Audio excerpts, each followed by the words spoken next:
everyone, and welcome back.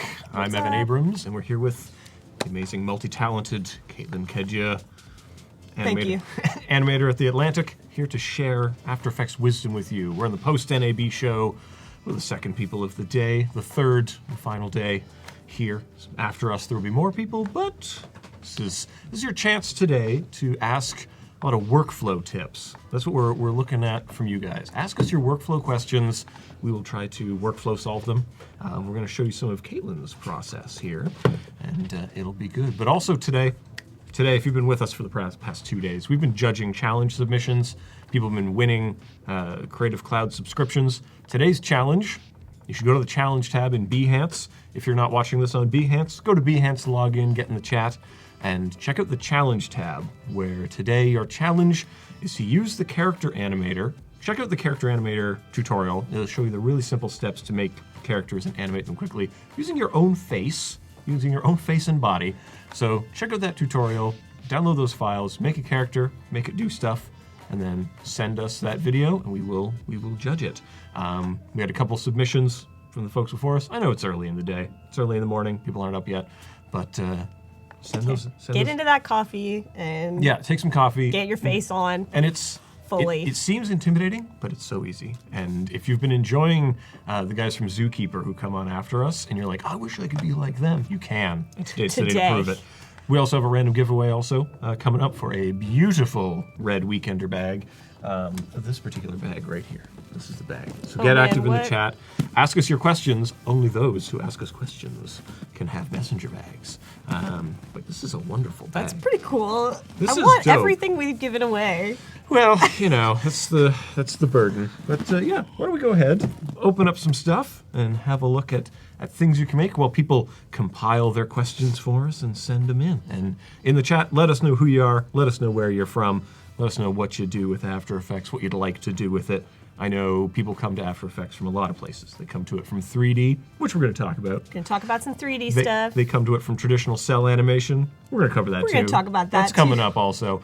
And it's going to be great. And it's all horse related because... Yeah, we've had a horse theme. You know, you don't want to like mix it up on the last day. That's right. So we're going to ride into the sunset. Yeah, feeling a little fenced in. You know, but we're gonna break free. We're just gonna start with this. Yeah. So the first thing I do want to show you guys is not horse related. Right. Tragically. Right. Well, we don't want to. I don't work with a lot of horse clients. If you're out there though and you need some dressage motion graphics or like any kind of horse, whatever, you know, I'm here for you. Accepting payment in oats. But since today we want to talk about a lot of workflow stuff, and that can mean a lot of different things because After Effects. Let's get that full screen so people can really enjoy your full. Crank this up. Here, I'll just let this play. This is one. No, get your interface. You want my whole thing? Yeah. I thought I had that. I did it. Space at the bottom. Scrunchy. But so I wanted to show you how I do some of the logo animations I've done on some freelance projects, and it's just another quick way to get started if this is something that you've been interested in learning how to do. The animation on this is relatively simple, and I also, for this client, I gave them two options on this, so I can show you, and both of them were really pretty simple to implement. Yeah, and can you tell us a little bit, what is the Youth Now? Who Youth Now, it's a group, I believe they're based out of Oklahoma. Okay. Is working with an Oklahoma agency on all of these projects, and they basically are raising awareness of mental illness in teens. Okay. Like local teens. And so what they wanted with this logo, they wanted it to be, you know, it's a very serious topic, and they want it to be light, but they don't want it to be silly. You know, it's so that I'm like walking that line, and with a kind of a simple animation. Right. You know, you want it to be accessible. You want it to be like kind of friendly. Yeah, because the audience is youths, right? Right. Youths. And you don't want it to be like too far. You don't want it to be like bang, bang, like super bubbly and like. Because it's still a serious topic. Exactly. Right? This was my favorite of the two. I really liked doing this. Right on. So I can show you. Oh, and yeah, we got people in from Cleveland, Ohio. Got people here from the Seattle area. Oh, nice. Oh, we got Andrew Emery in the house. What's up, Andrew? Now, Andrew, I know you you need this bag so you can come up to Ottawa and visit me for the weekend. That's the purpose of the bag. You need the bag, you need the pillow. Yeah. I need the bag, I need the pillow. How do we make this happen? Yeah, Andrew's a great guy, traditional animator, does a lot of awesome Yeah, he's animation done stuff. Adobe Live too. He's been here before. Definitely check those out. And so if you missed yesterday and today, you can watch those. It's saved in perpetuity for all time. Yeah. All time, all space is up there. So if you missed stuff, you can go back and watch those. If you come in late and like, oh, I missed something, oh, you just watch it. Watch it later today. It's there. Yeah. Forever. For better or always. worse. I want to answer Nathan's question. Right. And I've mentioned this before, a lot of the time I am like doing all the assets and doing the design. For these are freelance projects. I did not design the logo for this. Right. I want to be, yeah. And we're also going to get into what happens when someone gives you a not so great file to work Right. with. And so that's, yeah. So I'm working with a design agency. This is a Ghost OKC design agency. And they don't, I'm just doing the animation. I'm just animating the logos, and that's what I'm doing for them. So they're doing all of the branding, the creative, putting together these briefs, and then I'll come in and I'll animate the logos for them to show to the client. And I will show you, this one was pretty easy to set up. It's very simple shapes. There's another logo animation I did for them that I want to show you where I had to go in and modify the artwork to get the pieces that I wanted to animate in the way. Yeah, it needs some organization, needs some massaging. It's got to... Yeah. So to set this one up, I am pretty sure I just like outlined the text and, broke it up so I can have them all separate. There's a couple different ways to do that. Like, I don't really like to use text animators if I'm doing like a quick thing like this. Those can be really powerful, text animators in After Effects. But that's like a whole... Right, that's a whole other can of fish. Yeah, they got a learning curve. What's great about those is you can set presets, and if you have a lot of text animating, you can use that. But I just went ahead and did this kind of... And Youth Now is always going to be Youth Now. They're not going to change. Exactly. I don't need to worry about keeping that like live. The lockup is the lockup, and that's how it bees. So I guess maybe we want to just like kind of get that in there and play around with it. Times V3. I feel like we're missing some of the chat window. Is it a scroll down as it goes? Yeah, it's getting cut off a little bit. By the bezel. Let's deal with that. Oh, there we go. Okay. Joseph asked, can of fish? I'm like, yeah, I know I did that idiom wrong. It's Kettle of fish. Oh. I was going to say can of worms. What's a Can of worms, what's kettle a of kettle fish. of fish? That's a thing. It's a whole other... It's real. Look it up. Just going to write down Is that a notes. Canadian thing? Write down kettle. In Canada, it's a can of fish. Kettle of They don't actually have worms. fish. Oh, we got worms. Got some real worms. We got worms. Oh, I need to adjust my comp size. Oh, yeah, and Nathan's saying the difference between the font and the logo design is quite interesting. Yeah, I think. Yeah, I mean, they know what they're doing. Like the big blocks and then readable stuff, like, it's very gestural. Like, if you shrunk that down, you scale that way down, you still know the YN thing, right? It works Exactly. in so many... What's cool about this, too, what I like about it, is that this is like a quotation mark and a speech bubble. That's kind of like... it's about like getting that message out there, and that's like in this one kind of getting the speech bubble popping up, and in this one I did kind of a quote popping up in there, and then having the speech bubble like whoop, come up from the corner. Right, it animates based on kind of what it symbolizes. Right. There is meaning to the motion. And to show you how I did this, so just to get those quotes, I mean, it's just the same shape. I copied it and I scaled it down. So we have the Youth Now, we got our background. This is like our background layer because I just popped that in. I mean, I didn't animate that. I have these, they came in together. And this is sometimes if I overlord it in here and I didn't think to break it up into different layers. That's where like explode shape layers again can come in handy. I'll pop it out. So I got my Y, got my N. I won't worry about the Youth Now part for now. But this is just to show you how simple you can get some really nice like bouncy animations with not a lot of keyframes. Right. And not a lot of just really like noodling on stuff. Seems very, very alive, like very bouncy. Like it's a shape, but it has character. Right. And yeah, if you're selective about it, you can get a lot in there. So I'm just bumping this Y down because it comes on later. in here. You don't see that big shape, and it just pops on a little scale up. And then I'm gonna duplicate it and have this be like quote 1, and I'll bring that back. And should I shout out kind of these keyboard shortcuts are a big part of this? I can just do a few if you... Yeah, I mean, say them as you do them, because they don't display on the screen. Yeah, for navigating. Share your wisdom, you know. So don't keep those secrets. it was here. You see this layer here. Okay. I'll make that pink, the pink layer. You know, it's back here. I want it to be back at my playhead, which you can... If you hold down Command Option and right or left, you can go from the front to the back, and it'll just take you to the front of your comp and the back. And so I go there. So now I want that layer to like bump back to where, to the very beginning. I want that to be the first thing on here. So if you hit these, we never really decided if they were brackets or braces. Oh, I say square brackets. Is the words. Square bracket key. Literally, that's it. You don't have to, no shift or anything, holding it down. You just tap that. I've learned from pedants that the rounded ones, they call those parentheses. Then you got brackets, and then you got braces. So you got, the square ones. These are a lot of words. Boom. And words have meaning. So. And then, if you want to go up or down, then you hit Command, and it's the same bracket keys. Holding Command and just hitting those, you can go up, you can go down, you can go wherever you need to go. So we just want this. I like to, I work from the bottom up, as people say. So I put it down at the bottom. And now you're here. That is accurate. Is that song big in this country? It was. Oh. For a while. That's Drake. So I just scaled this down. And I'm gonna duplicate it, so now we got quote 2, and just drag it out. And now I have my quotes.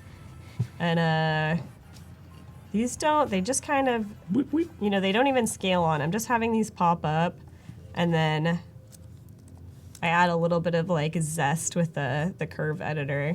I just like to add it to where it's kind of got a fast movement, and then it slows in here. Yeah, jumping into that graph editor. If you're not familiar with the graph editor, make it your friend. Make graph editor your favorite. It is, like the easing, you can do standard easing if you put 2 keyframes on here. So I'm gonna open the position, bump that, I guess, and I'll just scroll down. I'll twirl them down. Use a keyboard shortcut to bump your keyframes? Yes, thank you for reminding me, because I do it without thinking, and that's the goal, I guess. Automatic. But, so if I want these keyframes to be like 10 frames later, I'll hold Option and Shift, and then with the arrow keys, you can bop it. Or if you don't hold Shift, you can just nudge them 1 frame at a time using your arrow keys and holding down Option.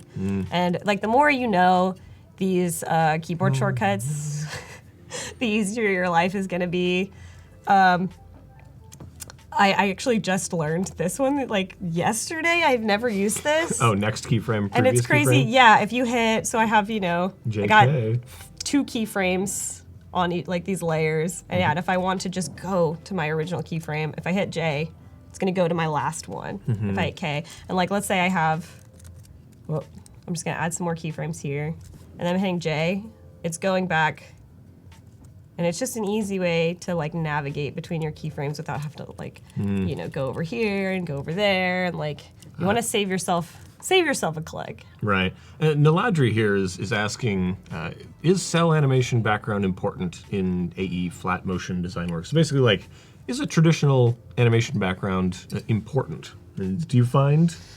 That's a good question. And I do a lot of cell stuff. I just like to do everything. Right. But I wouldn't necessarily say that I have a background in it per se. I didn't study it formally. Like all my intro to this is more of the flat motion design, like graphic design thing. It's everything feeds into each other. I think what's great about cell animation is that you're really studying movement. Like I always recommend, depending on what you're interested in. I mean, I draw, like I've always been drawing. That's kind of a big thing that I just always loved to do, even when I was like a kid. But you really learn to focus and pay attention on one thing for a long period of time and like really learn the ins and outs of it. Right, it's that Rocky style training.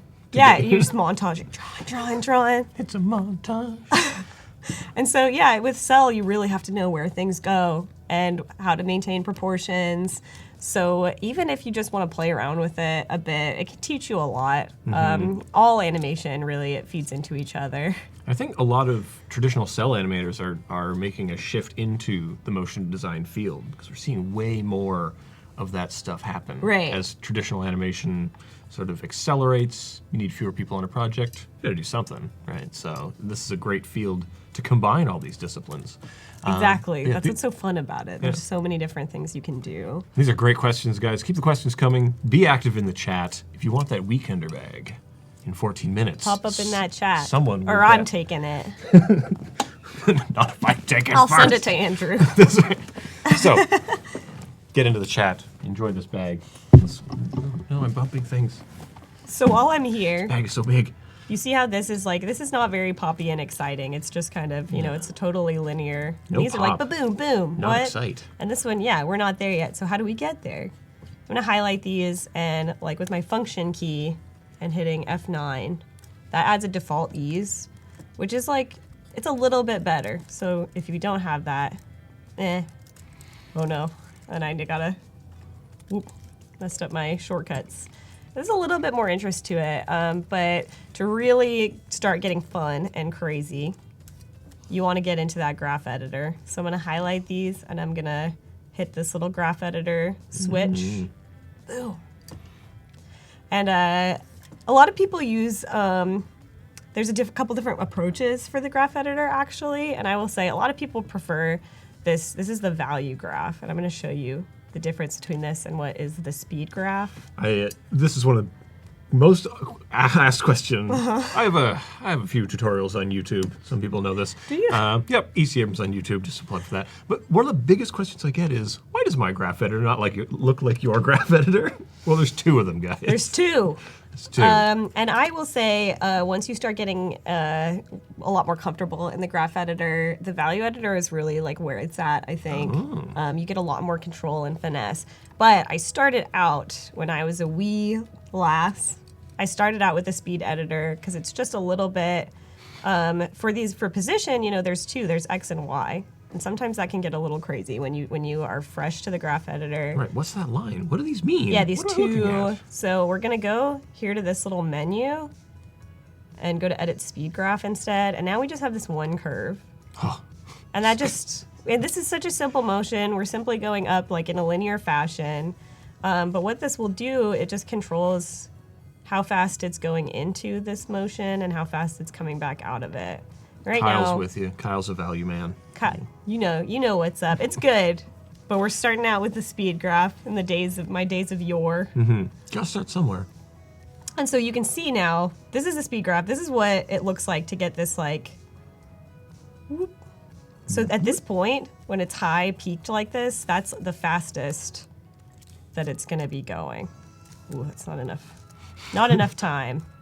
It's a little crazy.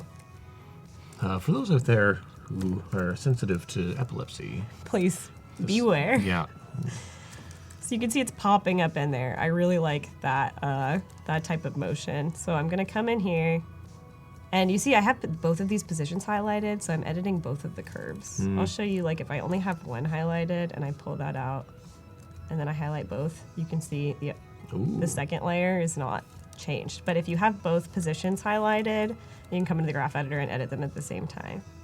So I pull this one way out, and I'll just pull this one a little bit in. And in that little yellow box, it's telling you the specific number. Like, if you're like, oh, I need to dial it into like 100% influence or 75. Oh yeah. That's the little. I always forget how you can access that pop-up. I usually just double click I think on it's one of those. You can go to interpolation. Oh yeah, edit value. that's a position one, and then there's it's keyframe velocity. Yeah. Yeah. So if you know anything about this, If you gotta get specific. you can dial in numbers here. Because sometimes you're trying to harmonize across like many compositions. You're like, well, it's just 66% Right. influence. You use type the it in. exact same thing, yeah, for every single one. Flow actually has that too. I use this a lot. It has those same numbers, so you can kind of get a better feel of what that means. Because yeah, someone was asking about some plugins here. Brandon was asking what the explode layers is for, and I think we're gonna get into that even more. But what does that do? Explode shape layers is your best friend. If you, along with Overlord, if you like to do, I talked about this a little bit on the first day too. If you haven't seen that one, sometimes you import Illustrator artwork and you want to there's a lot of big pieces in it, but it just comes in as one layer. And you want to go in and like control all of those little individual pieces. What Explode Shape Layers does is give you these options to, you can highlight one shape layer. If you explode it, they all kind of break out on their own shape layers. I can maybe show like a quick example of that. Is there anything you can explode? See if I can like build this out so it works. This needs to be all Got a bunch of rectangles on bunch the of thing. different rectangles, and I'm like, well, you know, if I want to animate, it's like, oh, this is all one thing. So if I have this highlighted and I come over and I explode it, now I get, they're all broken free, and I can go in and manually play around with them. Yeah. So definitely check that out if that's something that you work with a lot. There's a huge community of third-party kind of plugins. So many good, and I use a ton of them. So definitely ask questions about that too, because I use a lot of them. So I want to quickly show you, like, there's the default. Oh, I need both of them. Shape layer, Explode Shape Layers changed Anna's life. Yeah, they're, oh my gosh, like, it makes a lot of stuff way easier. So that's like with the default easing, and then with our edits, you got that poppier motion. And then all I did was, you know, to add a little bit more visual interest to having stuff all animate on the same time is not necessarily as appealing. So if I just grab one of these and I bump it down, now I got them coming on a little bit offset. Yeah, it's a tiny change, but it makes a huge difference. Yeah, and that's a lot of it is blocking out, you know, your big moves. So I animate the position at the same time, and then I just move it over. I like it being one more. I think that looks pretty good. And then what I did now, I just, oh, I turned him off. Whoop. Now he's back. So he just comes in, the big one.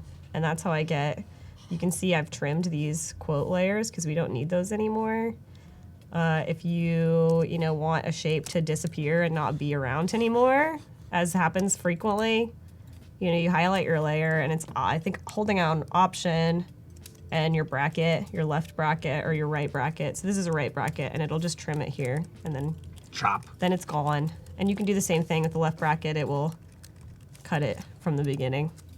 Just little things, ins and outs. Once you're fluent in those, it's like After Effects becomes an extension of your Of mind. yourself. Yeah. Once we get those cranial stents installed, we'll be totally fine. We're working on it. That's part of it. Yeah. In the next update, Look, human-machine interfaces are going to come a long way. cranial stents. Cranial stents. I was So- promised. All I did for this, see, it scales in. So I put it, scale it at 100, then I use that Option Shift and I bump it down, and I'll just have it scale in. I don't want it to scale in from 0. It wasn't looking exactly right. I wanted to cover up those quotation marks. So I wanted it to be like a fast change. So I do like maybe like, not even that. And I'm actually gonna move these. And I will say too, if you've animated the position on stuff, if I try to move these around, it's gonna like, it can mess with That's it. going to be trouble. See, it's like adding keyframes now where I don't want it. You're asking for trouble. If you highlight the position keyframes and you go to the very last one and then you drag it, it moves everything and it does not destroy the position that you've meticulously animated. So now it's like, it's all good and we don't have to worry about that. So I'm just gonna bump them in here so we don't see them. Whoop. We got our quote coming in, and I actually had him drop into place too. So I have So some of the motion's going up, and then this one's coming down. and then he comes down. And it's just like, you know, it's playing with your position and your scale and just seeing what feels right. So I'm gonna come down after it's scaled on. I'll put a keyframe on position because this is where we want it to end up. Again, Command Shift, bump it down, and I'll just bump him up a little bit. And in a way, you're kind of working backwards. Like, you have the desired end state, Exactly. and then we're working. You're like, Ooh. what's a fun way to get it on the screen for a logo reveal? That's a big part of it. And you look at the shapes and you're like, what kind of flavor of motion would look appropriate for this? And also taking into account client feedback. Yeah. You know, they know they wanted it to be like, make it like bouncy and lively, but don't make it too cartoonish. Yeah, it's like 10 motion designers could get the same project, come with 10 totally different takes on how to get, like we saw yesterday's challenge was to put a basketball through a basketball hoop. You got the hoop, you got the ball, so many different ways to get from one place to the other. It was terrific. So it was great. And since you're timing stuff out, Niladri's asking, how do you fix the timing of your frame/animation? Like if it's not coming on the way you want, what would you change? You just gotta play around with it, and a lot of that, it's very fine little nudges. And when I say that, like maybe, so it scales on and then it drops down. And maybe it's like kind of boring having the position and the scale, so it finishes scaling on and then the position moves on. Like it might be more interesting if I have the position, you push it back a few frames, and that way, so it's scaling, but then it also starts moving down as the scale is finishing it. So there's just a little bit of extra detail of two things happening at the same time. And overlapping your animation like that, it helps a lot. If you saw yesterday's stream, we did some character animation on this horse, this Duick animation, and I didn't, the animating process of that, it does take a time and it's kind of tedious if you're, just like watch me do it. But what it boiled down to was, I knew these steps every 12 frames. Like that's about the timing of the horse steps. And I would go in and add a keyframe at 0, go to 12 frames and add a keyframe. And obviously I want to refine the motion. So once I've blocked out the major poses of the steps, I'll go in between those exactly. And I'll add an in-between keyframe and slightly move, so he doesn't, it starts out, maybe it's like a diamond shape. It's very linear. His arm is going around. We get to cheat a little with dressage too, because it is a very non-natural movement. For those who missed yesterday, would it help if I showed that too? Because I feel like that's a pretty good... Yeah, and we've got... I'll save this. And while you're loading it up, guys, 2 minutes before someone is getting that Weekender bag. Or else. It's not a threat, but get active in the chat. Tell us who you are, where you're from, and...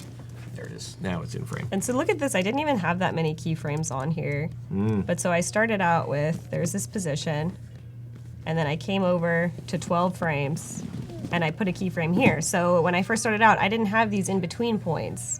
So if I got rid of those, you see it's like it's just a totally linear motion, and it's not going to be as realistic. And then after I block in these major moves, I'll go back.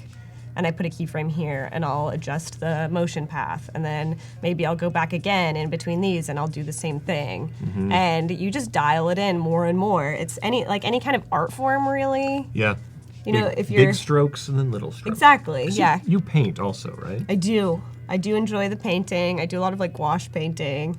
What's gouache painting? I don't know. It's like water. It's like acrylic watercolors. It's opaque watercolor, essentially. And a lot of animators used to use it in the old, it's like a lot of illustrators too would use it because it's quick turnaround. It's pretty easy to work with. It dries pretty quick? It dries pretty quick, and it's really easy to, watercolors are very difficult. You have to layer. With gouache, you can fix your mistakes very easily. You can paint right over it and not see your mistakes, so it's quick to work with. Good. But it is, you start out with a big block of color, and then you go in and you add the detail, and it's like that for everything. Yeah, you don't start by making one perfect eye and then... Right. And it can be kind of discouraging in a way for animators, because I think this is very common, so if it's happening to you, it's easy to be like, oh God. You start out, you get a little animation done, and you're like, oh, this isn't good, actually, because it looks unfinished. But it is. Every project I work on has that phase where I'm like, this is actually bad. And then you push through it, and you add the more detail, and it inevitably turns around, because that's just a part where it's not done yet. But you have to add in those basic steps, the key poses, I guess. Your pose to the pose. The true keyframes, and then these would be your breakdowns, I guess. Yeah, the key frames. The parlance of animators. The important or key frames. Oh, we are at the 0-0 giveaway. We're gonna let people keep getting excited. There's a slight delay on the chat, so we don't want to rush them. But I'm like, you guys ready? The bag is nice. Are you ready to get that bag? People are ready. Are you ready? Zach, no, I can't give the horse. But I have to make a whole nother horse. A whole other horse. Said, can you give this horse a best friend? I mean, I'll be the horse's best friend. And Nathan saying he downloaded Animate CC, not Character Animator CC. Our challenge today is in Character Animator CC. So if you're enjoying this, this is another plug. You got to check out that challenge. Win a year subscription to Creative Cloud. And Character Animator it's really interesting, the speed at which people are doing live TV with Character Animator. It's as fast as live TV. It's pretty cool. So if you've been catching the guys from Zookeeper who come on after us here, they do amazing things with it. They're telling great stories, great branded experiences, and like this is an interesting project and kind of a product that I myself I don't use it that much, but just because I'm not doing a lot of talking heads. But literally what you need to do, check out the tutorial, you'll learn how to use it really quick. Those links are in the challenge tab on Behance. And then you literally look at a camera, you move your face, and the creature moves its face. That's great. The future is now. Yeah, we are living in the future. So, yeah, and then, that's confusing to think about. But yeah, check that out. Go to the challenge tab, get that stuff. Blade Runner 2049. That's right. Character animated. Well, in 2049, we're going to look at that and think, where's my flying car, you know? I've been thinking that for a while. Yeah, well, I don't know about you. Exactly. So yeah, and the other thing is that submit it to us, and we'll have a check. So our randomization robots are going through the chat and crunching the numbers. Yeah. But in the chat today, we want you to ask us workflow-based questions. You know, what is it that what upsets you about your workflow? What can we help you through? We're here to provide some therapy. Sweet tips and tricks. That's right. We're here to ease your transition. Sweet flips. We're here to ease it. We're gonna ease your transition. That's right. And it'll be good, because coming up next we're gonna do some 3D stuff after the giveaway. Little fun stuff. Extrude some things. Because like we were saying, several designers would approach this logo totally differently. And even if they were going to produce the exact same result, there's so many different paths to get you there. Right. So many different techniques you could employ. Well, and that's why, too, like, I went ahead and gave them 2 versions because I saw 2 different opportunities. This was a little bit more restrained, I feel like. And then I was like, if this isn't too far, we'll do this one, which you can't see the whole thing of, but... And, sometimes you want to give them multiple options if you have time to do that, but it definitely just, it shows. There are a lot of different ways to approach the same problem. It's almost infinite ways. That's one of the fun parts about being a motion designer. And Paul here is asking, can we talk about applying textures? A couple people. Yep. Do you guys collaborate on that? Textures, 2 people asking about textures. Yeah, everyone's in the same room, looking at one computer. I can talk about that. Yeah, if you needed to drop a texture on one of these, on the Y or the speech bubble, how would that go down? That's a good question. Let me see if I have textures. That's true. Can I grab one from Adobe Stock? Yeah, you could just crack open the libraries. Oh yeah, can you do that? Yeah, man. Tell me about it. Walk me through this phase, because I've never done that before. So we crack open the old libraries. Oh man, the robot has rewarded us. We're getting shrugs with the producer. I got great news for a friend of the show, Andrew Embry. Oh yeah! You got a bag coming to you, brother. Nice. Wow. These robots. Well earned. That's great. These robots. Man. A horse texture. I'll see if I can get a horse texture. So Andrew, get in touch. Andrew Embry, get in touch with the folks here. Actually, they'll get in touch with you. They're going to come at you. They're going to get your address, send this bad boy to you, and I expect to see this in your Instagrams. Awesome. I want to see you posting the hell out of using it. Yeah, I want to see it. Fashion show. Sweet. Swag bag. Well, Andrew's a fashionable man. I don't know if you've... Snappy. He's styling. Yeah. He's got it together. So this is just icing on the cake. Yeah, I expect to see some voguing. Yeah, no way. Yeah, way, brother. Way. So. Hell yeah. So, if you were to grab some textures from Adobe Stock, right? You'd be in your libraries. And you can just search Adobe Stock right through this panel. So you just change the library you're searching, and that's it. Could you be more specific? Oh, see, I have to lean over. I got a lot in here. I've got a lot of libraries. Yeah, so you're in libraries, but where's the search bar? Yeah, click out of that. Oh, sorry. Oh, sorry now we're in a about different that. window. Pop in. Oh, here we go. Yeah. This is crazy. Yeah, I've not actually used this this way of accessing this before. What if we do horse texture? Is that gonna? I don't know, my horse texture. No. So, Oh yeah. Okay, well, you know what? Yeah, baby. It seemed silly, but it is in there. Nothing is silly. And now you can just drag it, just like... I can just pop it in Just here. drag it in. A little plus sign says yes. This is unreal. There you go. So Like, I do that you can quite get often. Because... any texture you want. Well, if there's like a thing and it's right here in the app, I'm like, oh man, I don't know what the client really wants. It's got a little watermark on it, but if the client likes it, Yeah, then you can go in say, hey, and let's just license that bad boy for you. And licensing it is just clicking a button, like, and it's done. I just have to say there's a lot of good horse texture options. That's true. You want a palomino. It's like amazing the breadth of stuff you can get from Adobe Stock. And then you need a horse texture, you got it. It sounds like we're shamelessly plugging, but we are. But I'm like actually really impressed. Like- I did not think horse texture was going to come up with any results.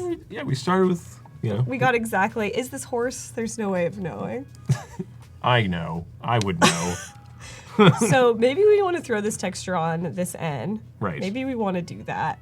And so I saw somebody shout out Ray Dynamic Texture, which I actually have because I just have a habit of getting all the cool plugins. Right. And I use Ray Dynamic Color a lot for just keeping things organized and together. But I haven't had a chance yet on a project to really get into it. So I'm just going to show you kind of my standard way, I guess. I'm going to pop my N up to the top. And I'm going to duplicate it. And so now I have another copy of the N. My original N is underneath the texture. I have the texture in between, and then I have an N2. And we'll call this like N matte. And I like to make those, oh, this comes in as gray. But I like to make my mattes gray. Usually I'll change the texture to agua. It's gray, eh? And I'm using your alpha mattes. See, I go the opposite direction. I make my mattes like the brightest. They're usually fuchsia for me. The Really? most annoying color, yeah. I love the fuchsia. Yeah, it just depends. Like I make all my control nulls yellow. Well, And- the other thing is in your preferences. If you don't like any of these colors, if yeah. you don't care for these, in your preferences, you could change all the colors to totally other colors. Like, Which tab is that in? Just to show you guys. I've seen, yeah. Boom. So in labels, yeah, you can come in and customize all of your, there are other good scripts for this too. I don't personally use any of them at this phase. But yeah, you can change, rename these to whatever you like. It makes it a little bit easier. Make You can it your change your own, you know? defaults too. Yeah. If you always want nulls to come in yellow instead of red, you can just go in here and change that to yellow.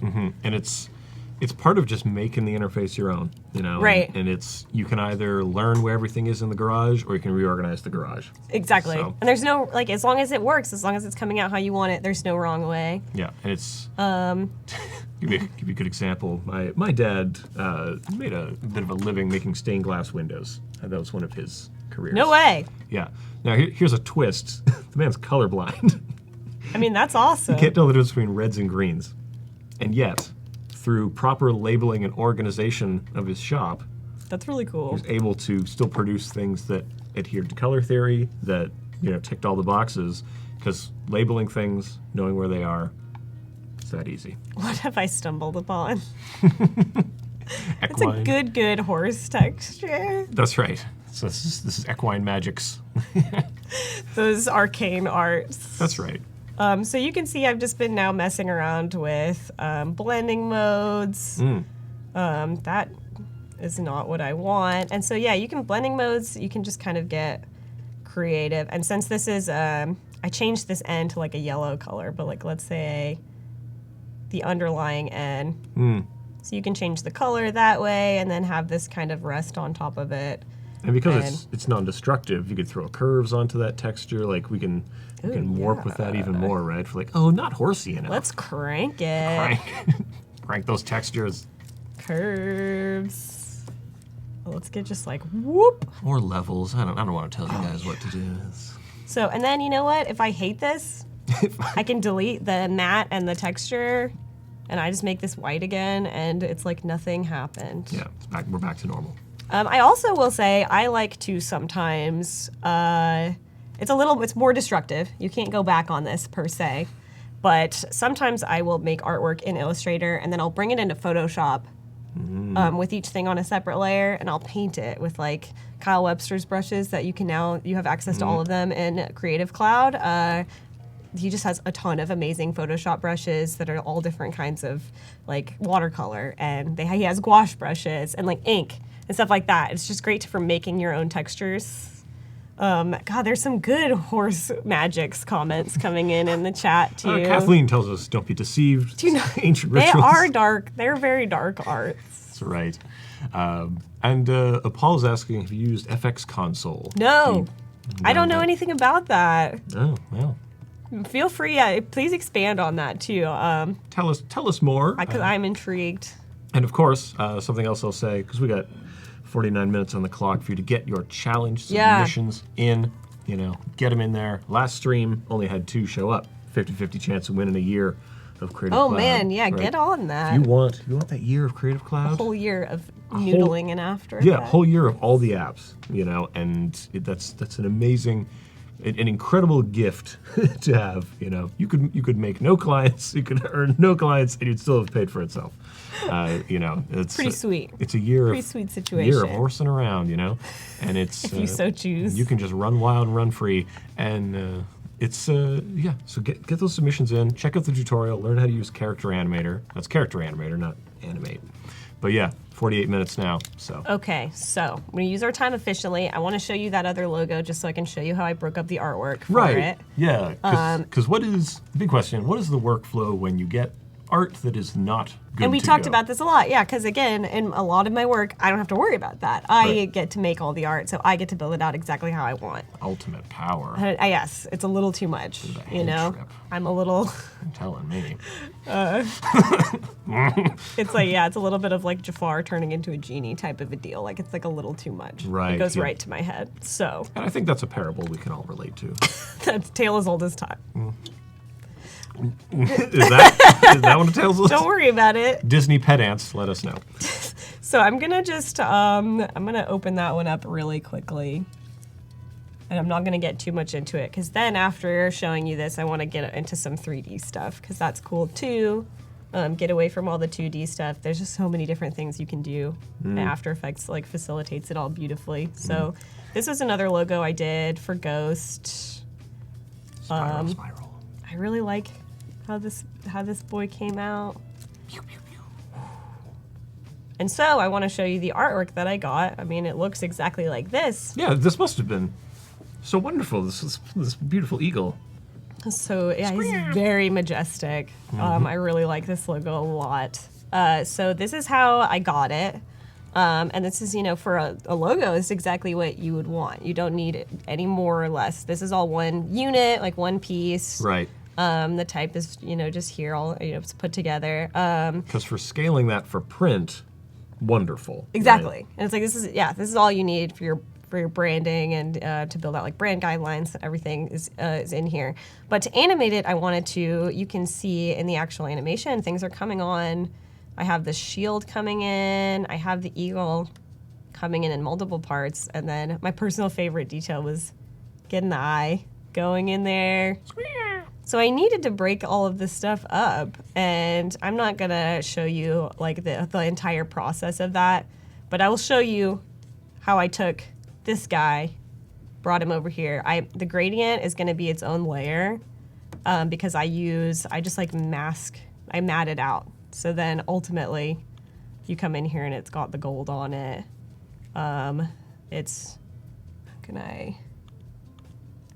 It's just a box, and then I have the eagle pre-comped over it. And so it ultimately looks right. Yeah, because when you get the thing, you have to start making choices, right?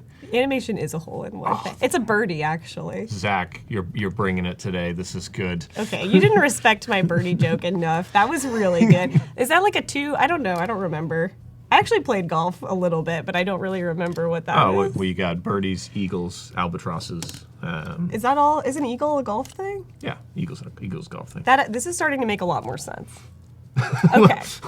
I'm learning a lot about this whole design situation. Eagle is also super American. Like, this is the American That's Putter true. Company. That's what I was like, yeah, this makes total sense. I'm also not an ornithologist, so I don't know how accurate that eagle is, but... They look just like this. Okay. Very fierce. There are many types of eagles. I took that logo, I brought it in here, and I just started cutting it. This is its own thing. And then you can see here, he's split up into 2 more pieces because these animate on separately. And then the eye, to animate that, you can just animate the path in After Effects. Give me that. So if I go into the actual pre-comp and you can see how it's going. And you have to make choices about which parts are actually going to move, right? And so that's why I knew I wanted this swirl in, and I thought, as I mentioned in the other logo animation, staggering the animation looks pretty good. So instead of having both of this eagle animate all at the same time, I took this second swirl part and I had it come on just like a little bit later. And I think the rotation is a little bit different. And then you can see, like, I just animated the path on this eye. So if I can, like, oh no, that ain't right. Got a little point situation. Obviously, you do not want to mess with it, but just to show you like how that was achieved, it's just animating the path points on this shape layer. So that's all she wrote really on that one. I don't want to, but just to show you how to prep artwork, like this is a mask that's animating to get, so the eagle is all contained and isn't, there's no sharp bits sticking out here. And we've got folks asking in the chat, what is the challenge today? Well, the challenge for today, go to behance.net/live. If you're not watching this, if you're on the YouTubes, go there, log into Behance, and go to the challenge tab. And yeah, just like Tim says, you got to animate a character with Character Animator, and you won't have to do a lot of breaking stuff up. And you can import other characters and use those, and it'll be good. It'll be really painless and easy. And really, you got 42 minutes to make it happen, so get on it. And if nobody applies, no Creative Cloud for a year. That's right. Nobody submits anything. we take that subscription, we put it in the chipper. We would chip it live on air. That's right. So yeah, that's how you would break up a thing, making these tough choices about what parts are going to go where. It's all planning too. It's all planning ahead. I had a basic idea of like what I wanted the motion to be, and then so I needed the shield on its own thing. I broke up the eagle into 2 parts. If you wanted to animate it, there's just a ton of different ways that you want to approach it. That might affect how you edit the artwork. And Niladri's asking, do you make the choices? Does the client, the illustrator, the agency? Who says do what? It depends on who you're working with. People have different workflows and different needs. And since these are going in kind of they're doing the branding, so they're pitching this branding design to the client, and they have animations to kind of show, this is what's possible. So these logos aren't necessarily going on to be used in official stuff. Some of like the Youth Now logo animations, they did end up using in a series of videos later. But since this is kind of it's a pitch, it's to show what you can do.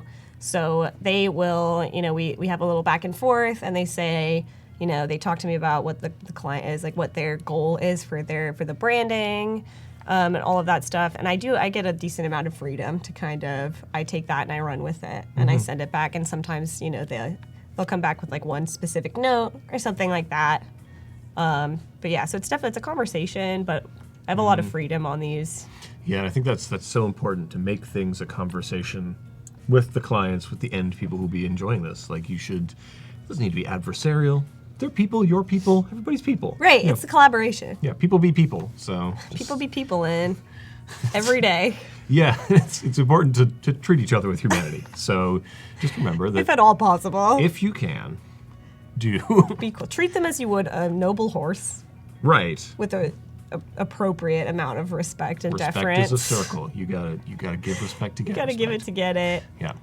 And that can be tough because some clients are kind of pushy or whatever, but that's part of it too. You gotta breathe in through the nose, out through the mouth. You gotta have your nasal passages fully open and keep calm. And your eyes and your heart as well. That's right. But yeah, and also don't get super stressed out. Yeah. Stress begets more stress, and that's. Just remember that someone might say, "Oh, I don't care for this. I don't care that this animated this way." Like, well, okay, what can you do to solve that? What can we do to solve this problem? Yeah, it's all solving problems. And it's not like oh, bad, wrong. It's just there's a problem. Let's solve it. Yeah, it's just a process. Yeah, that's the gig. Won't save this. We're gonna see So we're back on Some more dressage stuff. We're back on the dressage train because we were talking today about all the many ways we could do 3D stuff in After Effects. Let's change lanes here. We promised you 3D things at the start, so we're gonna show you some of that. That After Effects has its own built-in 3D engine. You know, it's got the Cinema 4D engine right inside, which is not new this year. We've had it for a couple of years now, but... Well, and also, you got Cinema 4D Lite. Right. Let's talk about that. So I'm going to show you the features of Cinema 4D Lite because I actually use a lot of Cinema 4D now. And so I have Studio on my computer. And if I open Cinema 4D on here, it goes to Cinema 4D Studio. Right. Cinema 4D Lite, it doesn't have, you know, the full suite of features that you get with the Studio version or other versions of Cinema 4D, but it is really powerful. It's a fantastic way to get some really cool 3D stuff going, just to add, to just elevate your stuff even more. Sarah Anderson, can I answer this question about how did you start in the business? Yeah, sure. That's a great I was question. going to save it for later, but yeah, I can get into it now. Crank it now, because I want to shout out again, I think I talked about it on the first day, MoChat. Hashtag MoChat. Hashtag MoChat, look it up on Twitter. So when I was like a tiny baby student and I realized that this is what I wanted to do, you know, I was in Oklahoma. I went to University of Oklahoma and I was doing graphic design. It's a great program, but it's not motion, you know, so I'm kind of like trying to forge my own path. And I found MoChat on Twitter, and that was what like really... it's a weekly Twitter chat. Still going strong today. It's every Tuesday night at 9 p.m. Eastern time. Okay. And it's just for an hour. We have a topic that we choose in advance, and we'll tweet about it, and we just have a discussion. You know, people drop in and out, use the hashtag to participate. So that kind of, I met a lot of people through that. And then I went to NAB like the next year after I started getting into that, and it was awesome because I met a lot of people in person that I already knew online. That's one of the biggest strengths I think about using social media, honestly. It's so easy to meet people, and then if you go to these networking events, you all know each other. You're basically already friends. You all like are here for the same thing. So that was... Y'all have the same struggles. You have the same troubles. You do, and yeah, sharing like workflow stuff and like teaching each other, and so that's pretty awesome. That's a big part of it. Yeah, and it's, you know, it's important to know that you're not in a bubble. Also, like I think for many people, they're like so crushing and alone. Like, no, there's other people. There's other people right here. Right. The internet is not just full of terrible stuff. No, there's good stuff on there. Good You stuff. gotta dig, but it's there. This is the good stuff. And the other thing is the Motion Slack channel. Right? Yes. You're the admin of that. I'm one of several. One of many. One of few. So Motion Slack is an online Slack channel that you can apply to join. You do need to have like a reel, and we do ask for you to submit a reel when you're applying for it. If you go to motionslack.com, you can apply to join it for an invite. And it's a pretty big Slack channel with a ton of motion design professionals on there from like all ranges of experience, all ranges of backgrounds. It's pretty awesome. Like I work remotely, so I work from home. I'm in upstate New York. There's not a big motion community there. What? Shockingly. For real? They're all a couple hours south in the big city. It's baffling. And I'm a little bit further upstate in the country. So that's how I stay plugged in. You know, this is how I get help on, you know, if I'm stumped on a project or if I need, you know, help figuring something out. Definitely check that out because I'm on there 24/7. Real help from real Every people. day. Every day I'm tweeting. Every day I'm tweeting. It's true. I'm not hipping with it. I barely tweet at all, but... Yeah, you got to get on that. Well, when I do tweet, it's amazing. Just be aware. You got to save them up. You can't be subjecting people to that all the time. Yeah. You just wouldn't appreciate it if it was always happening. It was, The name of the Slack channel, it's the Motion Design Slack, I believe. It's like Motion Design Animator or something like that. Yeah. Motion Design Artist, I think is like the actual name, but if you go to motionslack.com, you'll find it. That'll get you there.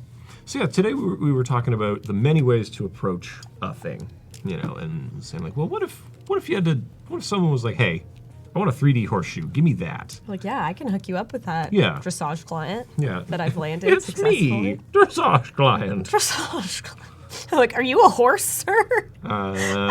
Click. But, how are you doing this? Speakerphone, click. But yeah, so how would this go down if you had to make 3D horseshoe? So, Many ways. I'm going to show you, I will eventually wind up showing you the Cinema 4D way, because that's just what I've been getting into lately, and it does give you a ton of options. So you have Cinema 4D Lite. It's built in. If you have After Effects, you have it. You can actually, if you go to Layer, New, and you can go to Max on Cinema 4D file, it'll open it up for you. But there are other options, especially if you're doing something pretty simple. There are ways to do it inside of After Effects, and we have kind of a weird situation here. I didn't like color it very well, I don't feel like. I don't feel. Yeah, I should have tinkered with this a little bit more. Oh, it's all good. And yeah, one of the things you'll run into with the After Effects 3D engine is it's pretty chunky for. It can be. It can be a little crunchy. And I think it's we're asking for a lot of shadows. We're asking for a. Right. The more detail that you throw in there, the more it's gonna be chugging.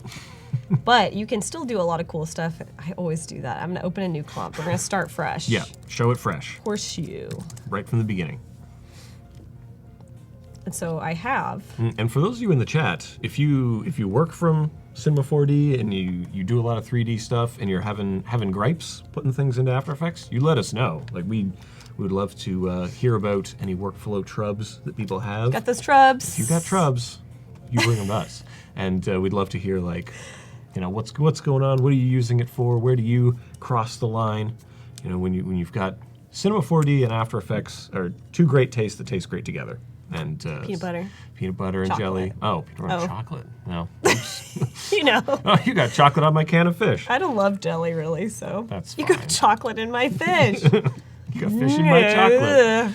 So, however, our journey is starting. So, wash that taste out of your mouth with some good horseshoe animation. Yeah. So I've carefully, artisanally constructed this horseshoe. Maybe my dressage client wants to stand out. They don't want to have a horse for their logo because if you Google around, It's all it horses. seems to be a common thread. It's horses all the way down. It is. Just nothing, a sea of horses. It's very beautiful, actually. So I'm going to highlight this. I'm going to overlord him over into here. We'll call him Horseshoe. Oh, yeah, and someone in the chat's saying EJ Hassenfratz. Are you familiar with his? I am. EJ, if you are interested in adding 3D into your workflow, I mean, EJ got me super interested in it. Like, he does a lot of cel-shaded stuff, makes it really accessible. So definitely if you're interested in Cinema 4D, check out his tutorials, like iDesign.com or iDesign on YouTube. It's just like, it's the perfect intro. Yeah. And I credit him with a lot of my Cinema 4D knowledge. And yeah, he's very accessible. Like it's a super and I mean, chill his dude. stuff is like, it's pretty complex for what it is, but he will get you on the road to He'll get getting you there. there. Yeah. And show you actually how simple it is to get started. So definitely check him out. There's no trick to it. It's just a simple trick. PSA, no, definitely contact me about your horse-related trubs.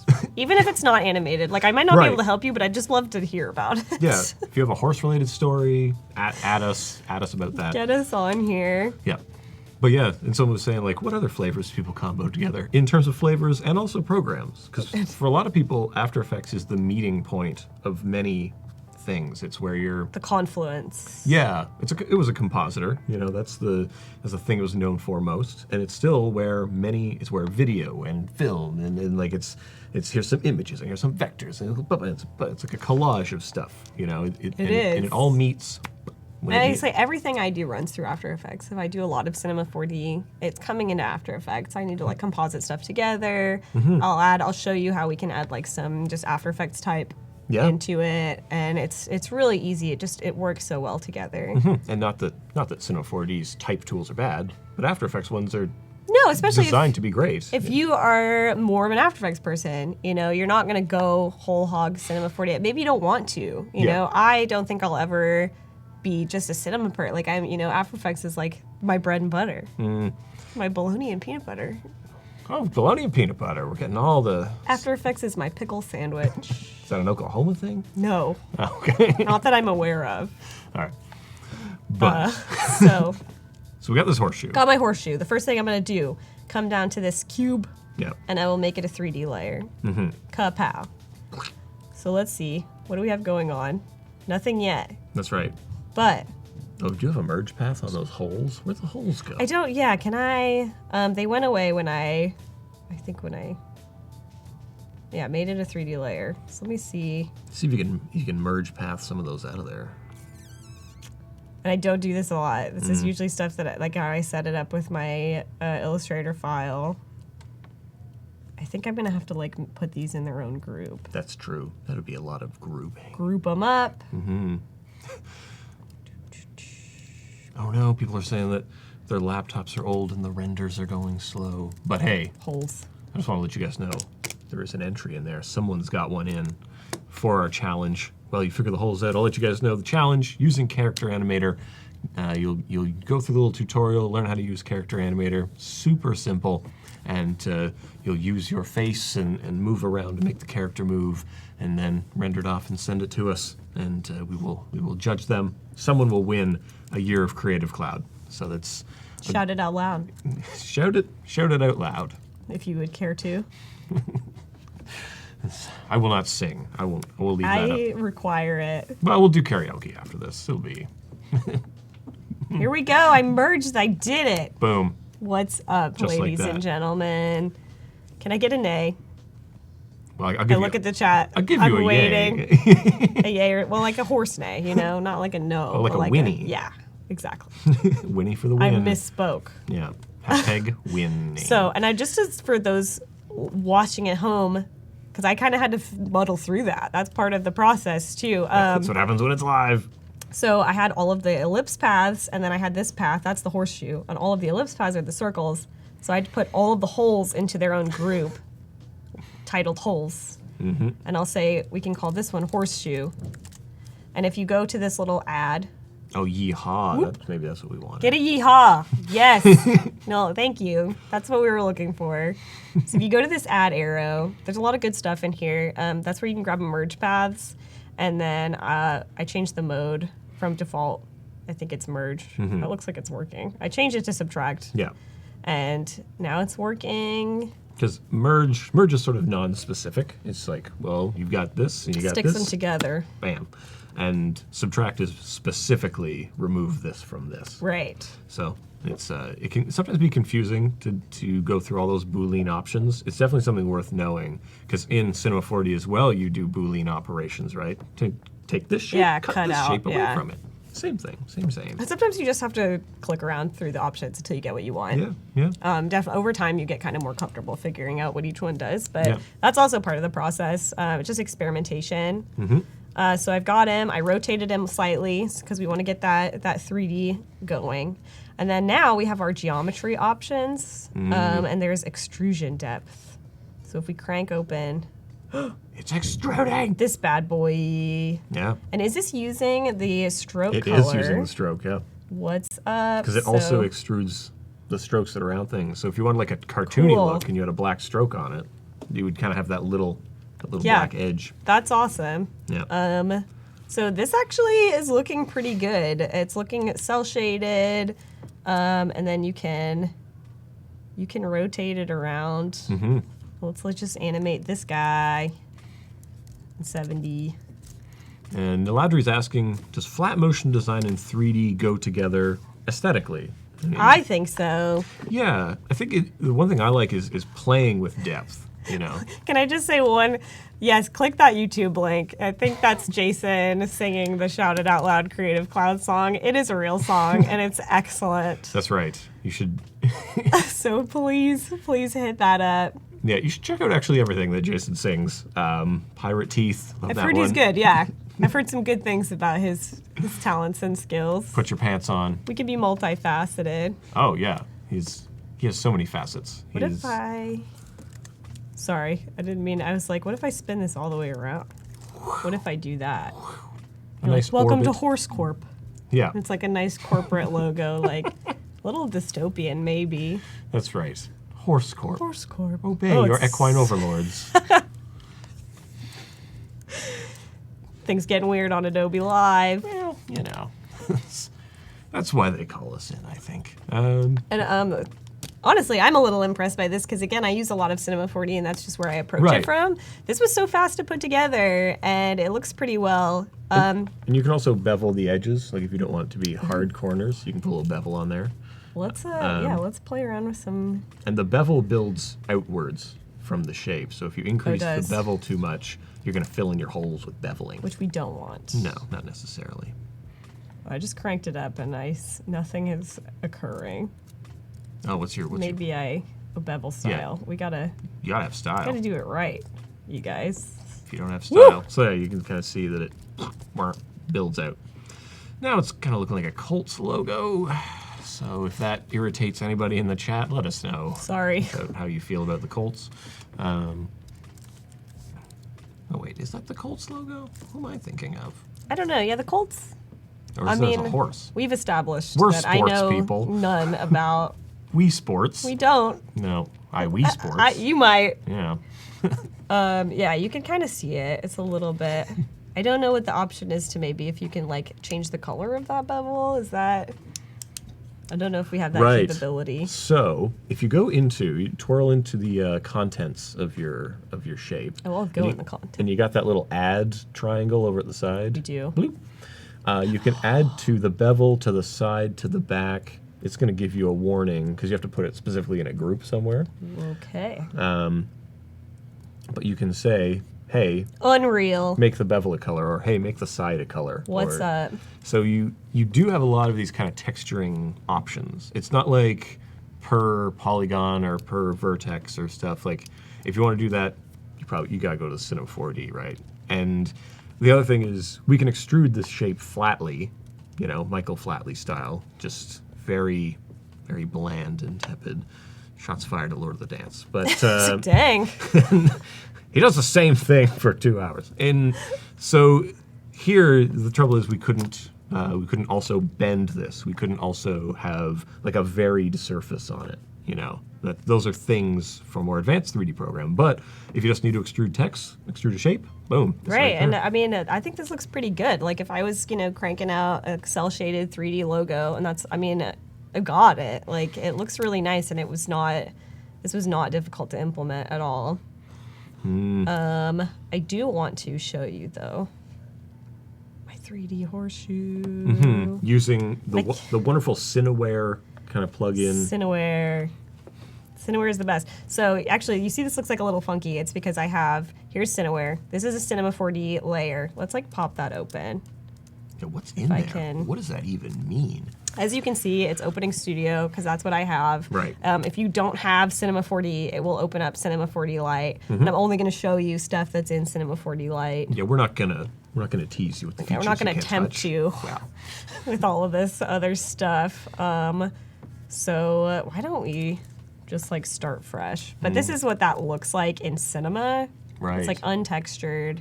And you come in here, and so it looks really jaggedy. That's not how it looks in Cinema. It's because there are these render settings. And this is just so you can preview it in After Effects faster. This is a reduced, if you go to software, that's how it comes in. And there's a grid on here. There's some Cinema 4D stuff that you don't want. Right, it's what you would see if you looked through the software. Exactly. So if we go to Standard Final, that's gonna show you, now it's got all the qualities. And I guess I can show you. Oh no, don't do this to me. Here we go. It's a little bit chunkier with the full 3D happening. And just a reminder while we render, 20 minutes till challenge submission. And so, we got 2 to look at in here. So this is good. Get them in, guys. Get us. Bring us your characters. Just because you are a character doesn't mean you have character. Let me know in the chat. Let me know in the chat. Confrontational. Let me know in the chat what movie that's from. And good. So 20 minutes to make that happen, and we're combining type. The texturing is totally different in here. You just have so many other lighting situations, texturing situations. Right, and this is just a default material in Cinema. I haven't colored it or anything, but you can see the text that's in here. This is just an After Effects text layer, so I can be pony. I want it to be pony time. And that's about all you have to do for that. Right. That is super simple. And we talked about this on day one. We were using Mogerts. We were using all that kind of updating the stuff. You could take this, make a Mogert out of it, get all your 3D stuff. Someone just updates the text elsewhere using the power of Mogerts. Easy And peasy lemon squeezy, that's right.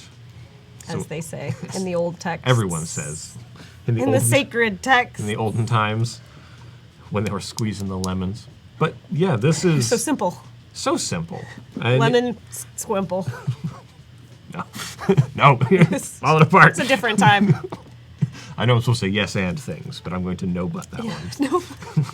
Improv. It's not improv anymore, it's unprov. So yeah, and people are asking sort of about the hardware you're on. You know, people use Windows. I'll show you. Pull this up. So You can see my deets. and it's not super hardware intensive either. You know, It's not. You can do things that are incredibly taxing, but for most users, it can be Yeah. fine. And you don't need. Some people think, oh, I don't have a powerful enough computer to start playing around. Like, no. Just don't render it at full. Like, you can play within the lower settings, and you can get a feel of, is this something I'm down with? Right. Generally, the answer would be yes. Yeah, heck yeah. Power to create virtual universes in a software. So. And as you know, using cell shading type of like a style in Cinema 4D, that's a lot easier for your computer to, once you start. I don't really do a lot with like elaborate lighting and like real, like photoreal stuff. Like I don't really get into that. It doesn't really work with the type of work that I do. But that's kind of awesome because it's so easy to do the cell shaded stuff. So if we were gonna, I kind of just want to rebuild this to show you how I did this in here. How would one, because I think a lot of people have never even opened Cinema 4D Lite. So Right. What? So yeah, I'm going to show you again really quickly. To do that, you're in a comp, you go to Layer, New, Max on Cinema 4D file. You click that, Cinema 4D Lite's just going to open automatically. And you got it. It's going to look similar to this. Again, this is a full studio version because I couldn't figure out how to open Cinema 4D Lite when I had this installed. And what I do too, I am pretty sure you can use this with Cinema 4D Lite. I use a plugin that you can get for free from Cineversity to get your artwork in here. There are multiple ways to do it. But if you go there and you get this CV Art Smart plugin, that's a quick way to import paths. And so I grab my Illustrator file. It's in here. It doesn't come in the center just because of where it is like on the artboard in Illustrator. Right. So, but if I have this path, like that's what it is. You have your coordinates. So it's like 960 by 540, like it's in the middle of like a 1920 by 1080 artboard. But if I do 0, you get it to like the origin in Cinema 4D. Right, and that's something that I think a lot of people miss is that the origin in this is Cartesian, it's 0, 0. Yeah. But the origin in After Effects would be 960, 540. That's the middle, because 0, 0 is up here, right? Or up here. So I think if I put this at 0, 0 in Illustrator and then dropped it in here, I think it would come in centered. And then, is your artboard also centered? Blah, blah, blah, so many things. Right, so many coordinate systems. how we make this 3D, though. How 3D? How we do that. Yeah. You got this handy thing, and you will have an extrude. So if you just come into this menu, grab an extrude, you grab your horseshoe path, plop it in there. Kapow. It is 3D. And then there are options in this extrude tab where you can like crank it up. Yep. And so here we have it. I'm gonna save this. I'm gonna do horseshoe 2. And you can just import your Cinema 4D project files. If you're opening it with the layer, new layer, and you open a Cinema 4D file, it should populate it in here, I believe. Yeah. But if you've made it externally in some way, I can just come in here, double click to import it, like so. And if you buy other people's models, if someone else on the team is making them, you just import it right in. You could just import the file. So I'm gonna make a new comp for this. And then I am gonna, I bring in the same one twice? And Lucas is asking, how do you extrude in After Effects? We covered that very briefly before. It's very quick. You just change the render mode of the comp. AA will bring up your materials and extrudes. Dial in that extrude. Yeah, once you have it as a 3D layer, it'll get geometry options, and it has an extrude in there, and you can just crank it up. Yeah, and it's we won't double back. We're running out of time, but definitely rewatch everything we've been talking about. Rewatch us all the time. Watch us 20 times. And, Naladri's asking about if Cinema 4D light files can be opened in Premiere as a Mogurt, and I've never actually tried this, but I think you can incorporate 3D into it. Yeah, I believe so. I think but you do have to have After Effects installed if you want to edit elements about them. I will say, definitely you can do it if you just, you make your whole template, you have your 3D element involved, you can render it out. Yeah. And put it back in as like an image sequence or something like that, and it'll be in there. And that's one of the choices you have to make. Like, is the client ever going to alter something about the 3D thing? No? Lock it down. Right. I've worked in templates before at different jobs when I was working at a news station a couple of years ago, and we did a lot of template editing. I had a ton of Cinema 4D elements in it, but it was all image sequences.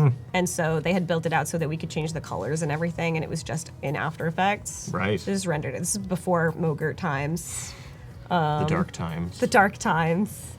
So I've imported my Horseshoe 2 Cinema 4D file, and then I made a new comp, 1920 by 1080, and you can just drag it in here. Boop. It's gonna show up. It defaults to the software view, but it's in here, and what you wanna do, so if I'm like, I wanna view it from this angle, and I go back in here and nothing has changed. Yeah, what? What's going on? Come on. You need to save it, and then it will update it. You gotta hit save. You gotta save it. So I'll just Command S save, and it has updated. So a couple cool things you can do with this. Go back into Cinema. I'm gonna make a camera. Use this little clicky thing. Now I'm inside the camera. Inside the And camera. It's inside. So zero everything out. See if I can. Okay, yeah, drag it out. There's a lot of folks asking about Adobe Dimension. I think that's a software I actually have not used. Product design. That's Yeah, I interesting. haven't used that. It's very coming up next week. Cool, yeah. So check it Ooh. out next week, and Yeah, previews, guys, coming up next week. people will be getting into it. And it's new stuff coming in all the time. That yearly subscription, this new software shows up in your inbox. Yeah, you're gonna have it. Yeah. Worlds of possibility. For you, enjoy. So I have my camera set up, and that just gives me control, a little bit better control of what it looks like. I've saved it. We're looking at this. So what is cool about this is you can take 3D information and kind of all this kind of different stuff from Cinema, and you can plop it into After Effects and use it. That's how I added that text. So I'm going to show you how I did that. Yeah. It's pretty simple. I know this can be kind of weird, this interface coming from After Effects can be, but a lot of this is there's a lot of good tutorials. Linda has a lot of Cinema 4D Lite stuff. Just, if you want to dive into it further. But Cinema 4D also has nulls. We know what nulls are. It's basically a very similar function.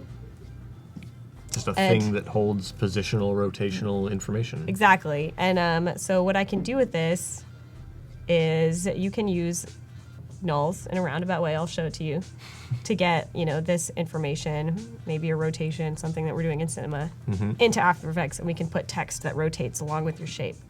So I'm going to call this null text null. Labeling is key. Yes, label everything. And this is a horseshoe. Label the things by what they are, what they do, Exactly. what's important about them, how you feel. Yeah, emotionally, your state. Oh, this is rage null. Okay. Fear null. Trepidation. So I'm going to rotate it around. I get this axis looks pretty good. So Let's see. Oh, and just in the chat, Garafi is asking about, I think I missed his original question. Garafi, you're thinking about using expressions to skip some keyframing. Just, it's scrolled up past where I can see it, but let me know what you were looking to skip, and we might circle back see if on we that can one. address that. Because we got 10 minutes until we're reviewing stuff, and we got a bit of it's time going. after. So if we miss your questions, we only have so much chat to read, and it goes by very quickly. So it's always let us know. So yeah, you've got the null. I got the null, I got it going on. labeled. So I'm gonna rotate the horseshoe, that's what I'm gonna start out with. And I want to eventually get it to where I have live text in After Effects that'll rotate along with it. And so this is our horseshoe, we have coordinates, and the rotation are these 3 values here. You can play around with it, whoop, whoop. Get kind of crazy. So we want this one, we'll just rotate it from side to side. So I'll go minus 45 here. We'll go down to 45. as an excellent corporate horse logo. Positive. You know, these Horse Corp. Horse Corp. Aquinas. You will be assimilated. That's right. And hitting these little nodes, these little circles here, when it's red, you've keyframed it. You can see them here on this timeline too. That's a keyframe. So we got our rotation. So I want the null is just kind of hanging out by itself. I need to parent it. It's visually a little different, but it all works really similar to how stuff works in After Effects. So I'm gonna grab this text null and put it in the horseshoe path. Okay. In here. And Right. you can... So if things are nested inside things. Exactly. That's... So this is a child. The text null is a child of the horseshoe path. Okay. That's one of the more challenging parts of Cinema 4D to kind of grok for some folks. And again, that's why, you know, this might look a little crazy at first, but once you get the hang of it, it's pretty easy. Yeah, once you know the underlying logic. Like, it's very similar to the logic of shape layers, of the way there's a hierarchy, things inside things. Exactly. Things higher in the stack, acting on things lower in the stack. And yeah, you just got to get a feel for it. And then you can see now there are these arrows on here, and so you can see the null is rotating with this. So that's exactly what we want. And now I want to get that from in here into After Effects. How do? yeah. Cinema 4D uses tags. Okay. That is also, I mean, again, Cinema 4D is really complex. I know there's a lot to it. Once you get the hang of tags too, it's pretty easy. And I'm just going to show you one. Yeah, That's all you tag- need to worry about right now. Tag is a child's game for children. So we Tag, can yeah. figure this out. So I'm going to show you the compositing tag. And that is what you need on your null to get your null information into After Effects. Okay. So we got our null. We're going to right click Cinema 4D tag. So you can see there's a lot. Don't need to worry about any of them except for compositing. We will click that one. It is compositing, right? I'm like, oh no. External compositing, y'all. My bad. See again, yeah. Don't worry about the compositing tag. At Caitlin, at her. External compositing. And so there are not that many options you need to worry about here. I'm gonna check on, there's a solid option. If you check this on, it's gonna give you a solid. It will create a solid in After Effects, and then you can just see it. I'm gonna make it like 500 by 500. You can change where the anchor point is. Having it in the center is fine. This is great. I'm gonna save it. Come over to After Effects. So you can see he's going. I don't see any like null. I don't see any solid. So what we want to do is in our Cineware effects panel, there's at the bottom Cinema 4D scene data, data, whatever, extract. Data? If I hit extract, you see there's something in here. There's a thing. It's got information on it. Sometimes this can get a little... Probably, yeah, the rotation of the null is like a little bit off with how I set it up, but I don't think we can kind of noodle it into place from here. So And we have this it's solid. baked all the keyframes, right? Like all the Yes. frames are baked, as in each frame has a... 419. It's 419, everybody. And tomorrow is, yeah, it doesn't matter. But Not relevant to this particular. that's an idiom. Don't worry about it. But for our purposes, when keyframes are baked, it means that we've gone from having like 2 of them to filling in all of them. Right. And that happens a lot of times when you go from one program to another. And this is just to make sure you have every piece of information you need. Nothing is going wrong. Right. It's perfectly turning. There's no room for error. Nothing is like having to tween between stuff. Because the tweening may not be exact. Like this may be tweening different than the other And you're one. trying to get as specific as you can to keep this looking good. Because some people you might be moving like highly advanced 3D scenes and you're compositing into some green screen stuff, and like it has to match 100%. Exactly. 100% match. Horse Corp. Yeah, Horse Corp. So we're gonna make a Horse Corp logo. Yeah, and chat, let us know if you have a better name for a heartless multinational horse-based don't. company. You don't. You absolutely don't have a better name. You bird. You don't have Keep it to yourself. Don't at me. Don't at me. So Horse Corp. I'm gonna make this text a 3D layer. Okay. Whoop, it goes down there. What we want to do Right, because that's where its position would say in 3D space. in 3D space, yeah. So now it's over there. So we're going to parent the Horse Corp text to this text null because that's the information we want. And then you want to go into position and rotation, you're just going to want to like zero all of that out. And we're in the red zone for challenge submission, guys. So hopefully that upload bar is going, and you're gonna get in. Let's see. But we have some real pros of the character animator tool coming on next, so they'll have some things to tell you about your submissions. Unicorp. I like the way you think. Yeah, that would be a corporation of unicorns.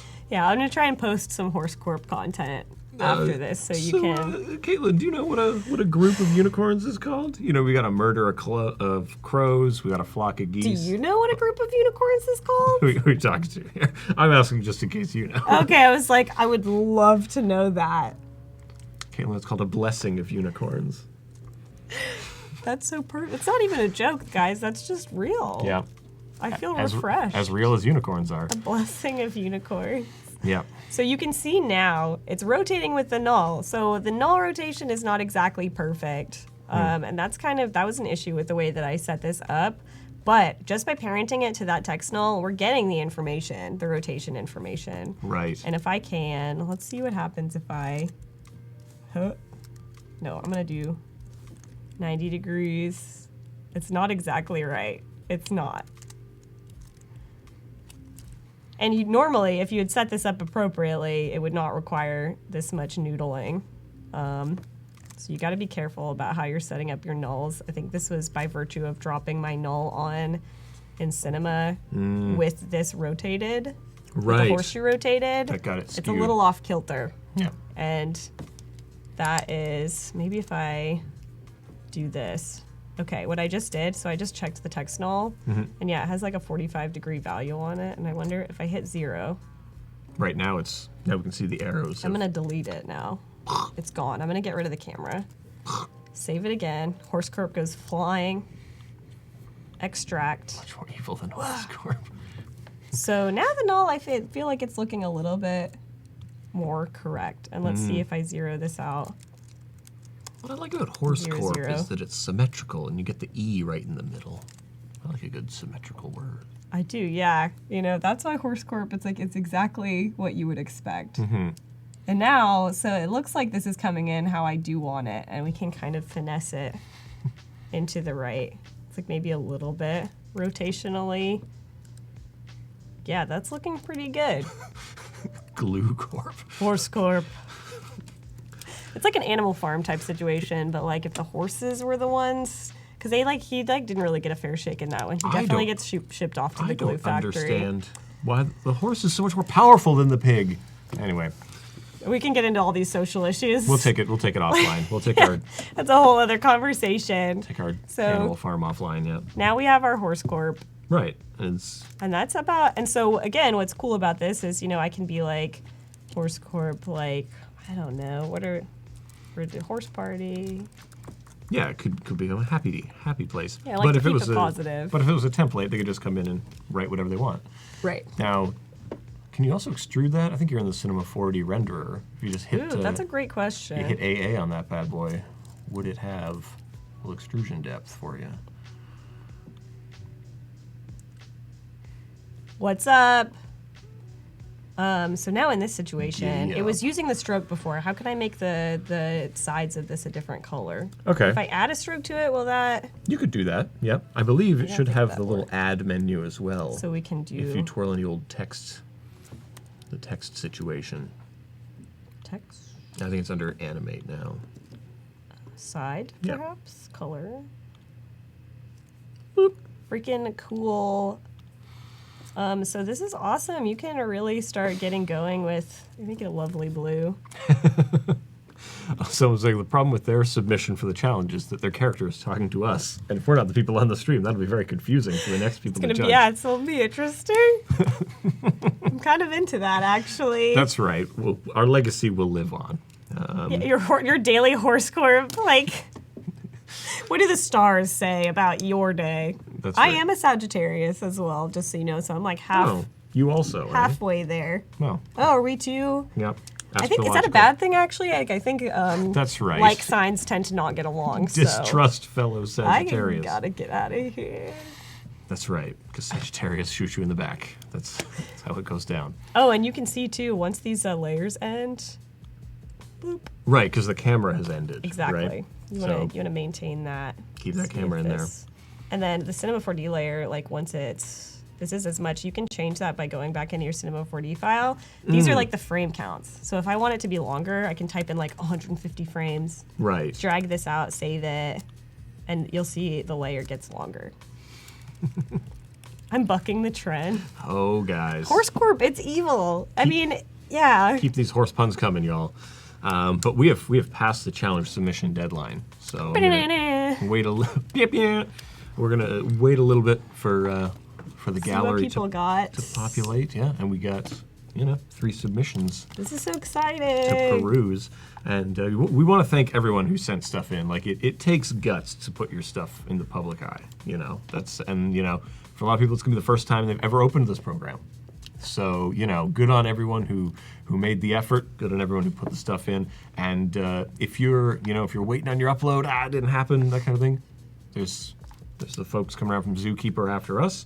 I believe there's one more session after them today. So It's audition, right? audition, yeah. Yeah. So keep submitting throughout the day. Keep the challenges going. So Yeah, thanks for coming out. Hey, Melanie. Hey, John. Yeah, definitely. Honestly, it's easy to get started. And if I got horse material for you if that's where you want to jump in. that's right. And for those of you, stick around after we review this because we are going from the newfangled traditional 3D.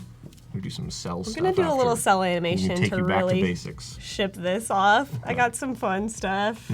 Just to dip a toe into that part of motion design. I think those are the 2 big trends. We're getting more of the hand-drawn cell stuff. We're getting more of the 3D procedural stuff. It's bifurcating extremely, and we're An extreme bifurcation. yeah. These are big words today. So Very cloven. yeah. It's being cleft in twain. Thank you for being here for the good horse content. the good horse. I hope content. to keep it going. Exactly. So this is one using the tutorial character from Siobhan. I'm excited about these. This is a spelling of Siobhan I've never seen before. All right. This is just to say, I have eaten the plums you kept in the fridge and were probably saving for breakfast. Forgive me. They were delicious. So sweet and so cold. It's rubbing the stomach. I've never felt like that to be ominous before. And I feel like you're threatening me about the plums. Like, Where does that quote come from? Is that a thing? that's a famous poem. I don't know poems. You gotta, man. there's a lot of good Twitter riffs on that one too. You might wanna Okay, I'll check the memes later. check out those memes. All right. Here we go. Oh, this one's from Axel. Axel's been pretty active in the chat too. Let's hear from Axel. No, it's there. Oh, you guys, he just posted in the chat. Mine isn't there any longer. Oh, come on, man. You gotta have the courage of your convictions. I mean, I was pretty excited to see it. I know, it looked interesting. But this one looks fun. Here we go. Joop. Yoop. Yoop. Here we go. Buckle up.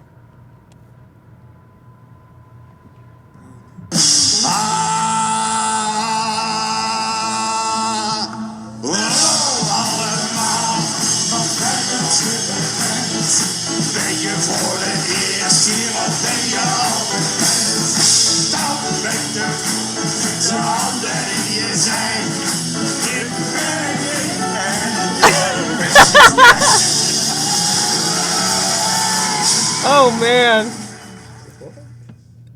Well, this is impossible. So this is a Sophie's choice. Holy cow. So Yoop, is Yoop Dutch? Let me know in the chat if you are. Adobe Live says, "Oh wow." Yeah, Nederlands. That reminds me of a song that my in-laws sang at my wedding. So Oh man.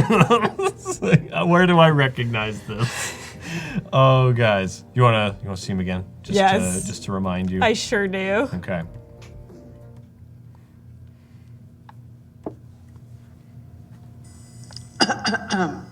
This is just to say, I have eaten the plums you kept in the fridge and were probably saving for breakfast. It's the eyebrows, like. Forgive me. There's so much emotion They were in it. delicious. So sweet and so cold. Oh my god! Okay. So this character animator is capturing points on the face and recognizes them. So this is some face acting that's doing this. That's some really strong face acting. And you can go back and you can tune them up, right? But it's yeah, we appreciate your face acting on that. I'd love to see more dramatic poem readings, and Yeah, it's a good use of this.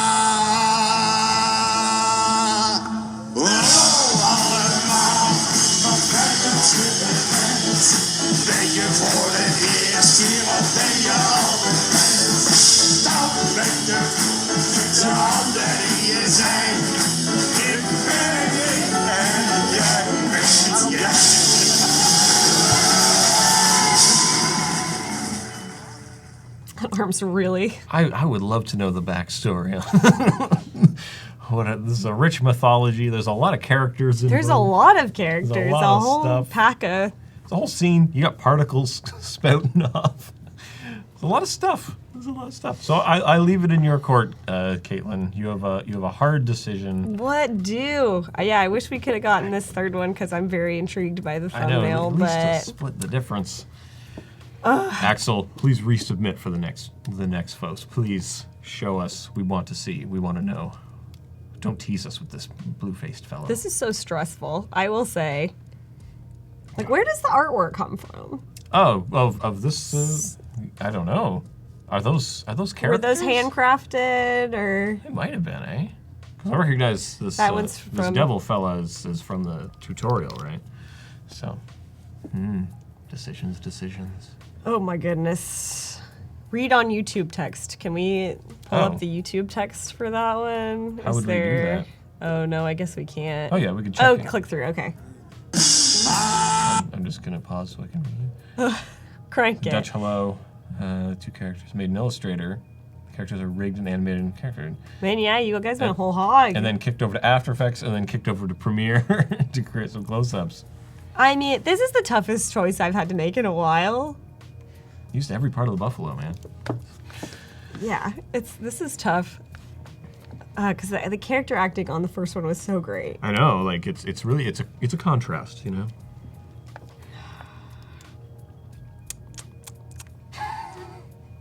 I'm just gonna go. I'm just gonna crawl under the table. I'm gonna say, if you're gonna dive in and you're gonna make like a whole elaborate project out of it, I respect that a lot. Yeah. And so I think we're gonna have to throw it to the Netherlands for this. All right, Nederlands. But that was an impossibly tough choice, and like, thank you, Siobhan, for going for it. Yeah. That was so difficult.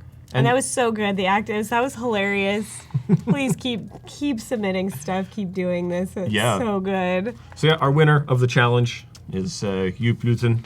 So thank you, and please correct me on my pronunciation. Yeah, I was like, I just went for Jupe, and now I feel bad because I don't know. But please let me know. Please at me. Yeah, and thank you well for sending that in. That was great, and yeah, we look forward to more challenge submissions, and more of that coming up next. And of course, love that, Siobhan. Please read more poetry on Character Animator. It was effective. The face acting, the eyebrows. But yeah, it took So a turn at the end, and I was like, oh no. It's a roller coaster. Like, is the person in the fridge now, like, maybe forever? I think the monster liked the coldness because it resonates with its inner coldness. It's so cold. Loved it. So thank you guys for sending that in, and I hope everyone had fun playing around with Character Animator, and I hope you do more of that.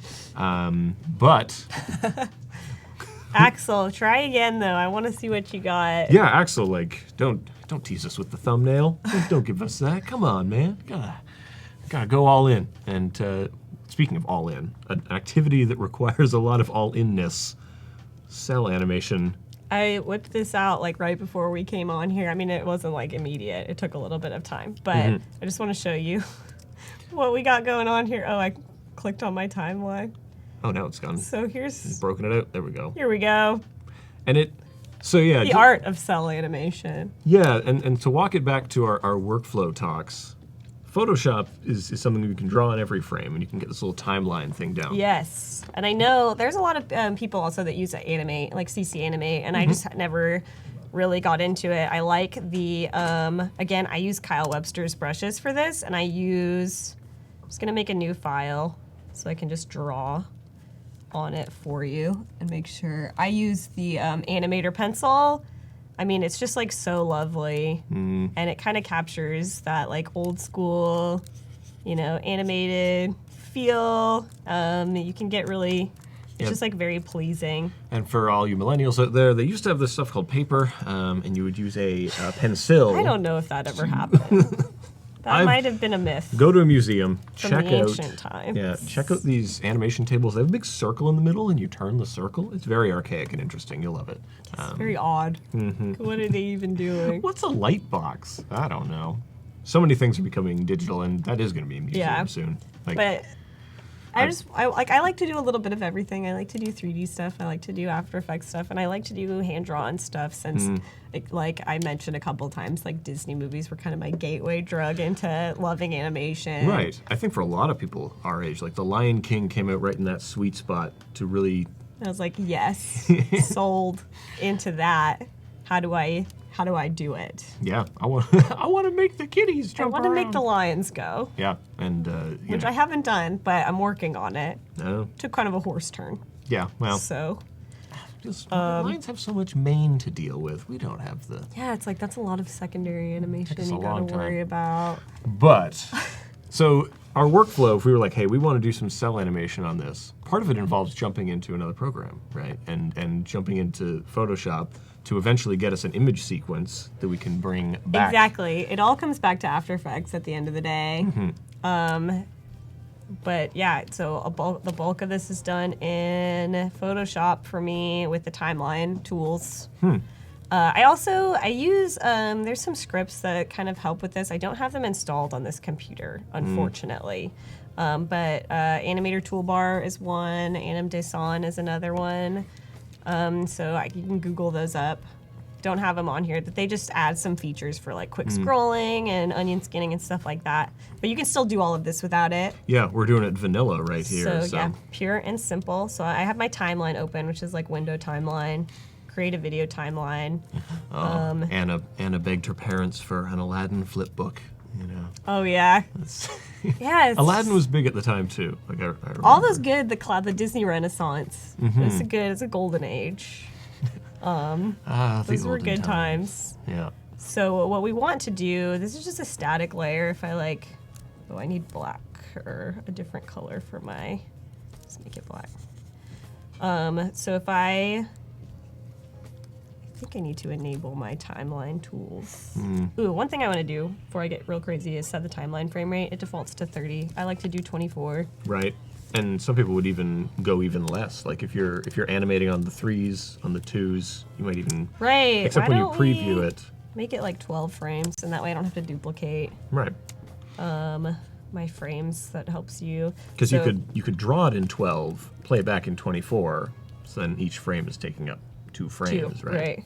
A little math for all y'all out there. So I have it enabled. It's not going. Let's see if I need a video layer. So William's I go to layer. saying that Animator's toolbar doesn't work in CC 2018. I have heard, yeah. So I think that's an issue I've run into. I think there are some workarounds for it, but I haven't personally looked into it. For some reason, that stuff still works on my iMac. It's just been installed in there for forever. Right. I think there are ways, but yeah, I can't pinpoint those right now. Here we go. Okay. So you've made a new empty video layer. A video layer. You go up to layer, video layers, and yeah, new blank video layer. See, it's like blue. This one is purple. Right. So if I'm flipping through the mark I made on here, that's like still, it's on every single frame. Permanent. Which I don't want. See if I can get rid of that. Yeah, so now we're back without that mark on it. So I'm gonna add that layer again. Whoop. And so now on this blue one, if I have a blue layer selected and I put a pencil here and I use the arrow keys to flip to the next frame, it's gone. There's nothing there. And so you want to enable your timeline shortcut keys. That lets you go frame by frame with the arrow keys. And then if I put on my onion skinning, I do that with Command-Shift-O. I can't remember if I had set that up myself, but yeah, it's enable onion skins. So now, this is a frame that's drawn on. Next frame, it fades out. The third frame, you can't see it anymore. Yeah, the previous frames, and if you can set your preferences to also the future frames. Right. Like those are faded. So if I go to this one, and now I'm in a frame in between those two drawings with nothing on it, but with onion skin, I can see what's before and what's after. So you know where you fit, where this one frame fits between these other two frames. And Right. Onion skinning is maybe a term people haven't heard before. Onions are a thing that have a lot of layers. You can kind of see through the layers.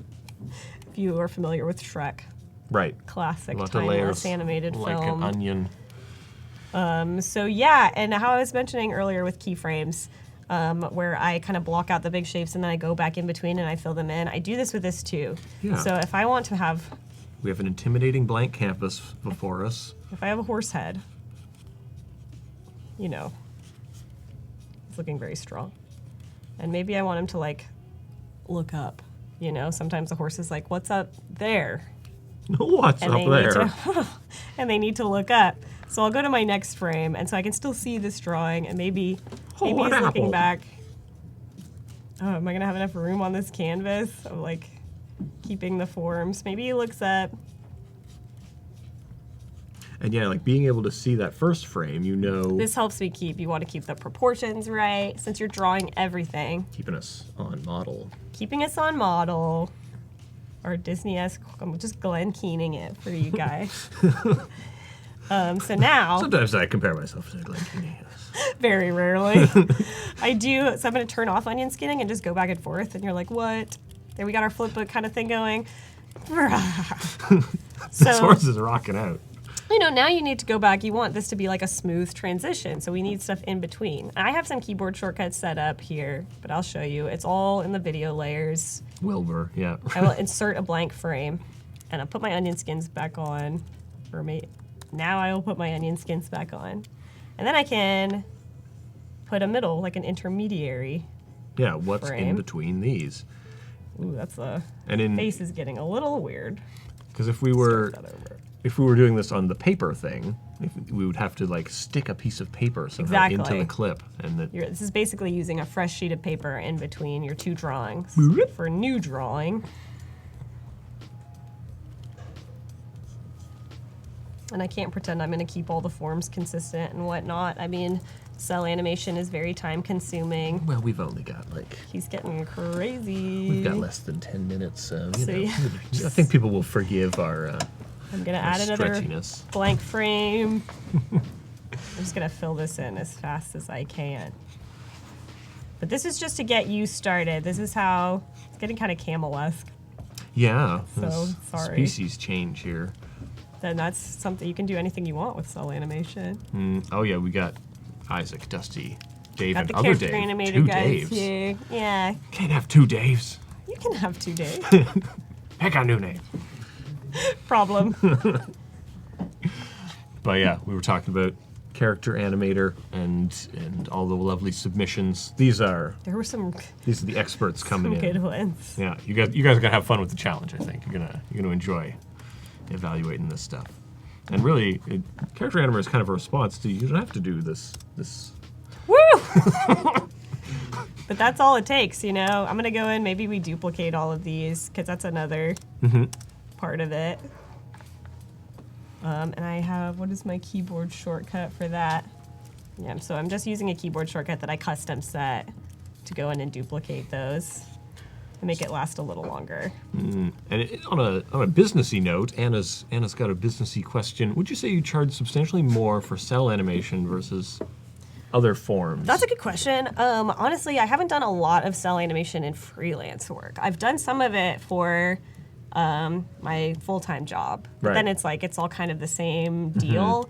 Really, I think it depends on the project. It depends on a lot of factors. I mean, it is very time-consuming, especially Yeah. when you need to go in and like clean it up and color it. Like that all takes a long time. So I think what you'd end up doing is you're charging more because it's going to take you longer. Yeah, if you're on an hourly, it all breaks down to how much do you need to make per hour to remain alive, and because this project would probably take more hours, it would take more money. It's also Exactly. a bit more of specialized labor. Like this is a bit more of a specialized skill set that some people are Yeah. like.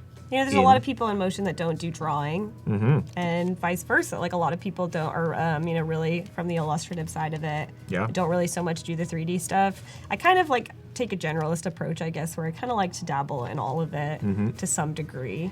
And a lot of people get into this because they're naturally curious. Like they want to see, what's this about? What's this about? So yeah, Right. It's a curious attitude that leads to a diversity of skills. Like I'll say this: I'm very impressed with the diversity of styles you work in. Thank so you. I think it's a testament to how sort of flexible mentally someone is if they're able to bounce like a laser beam. I'm very mentally flexible. Yeah, and it's just because some people get really pigeonholed into one style. Like they do the one thing and they do it beautifully, right? But Yeah, and it was like if you have an interest in it, just try it. I mean, it doesn't mean you have to like pursue it. Yeah.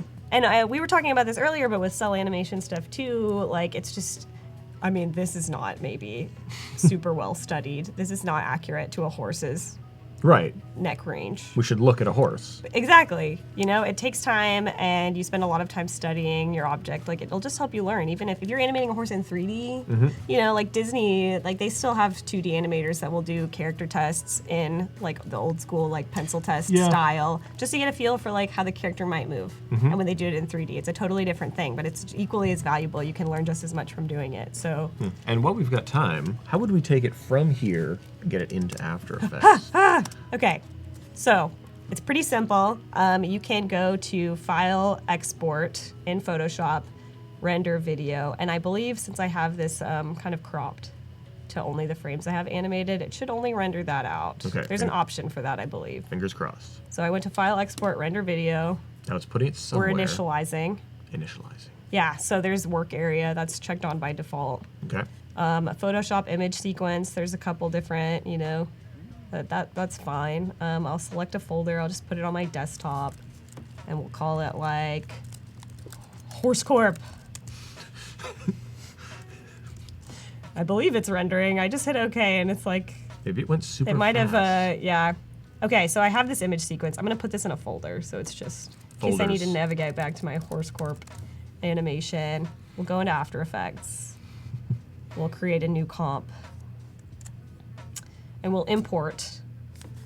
We'll go to our folder on the desktop. We'll go to Horse Corp.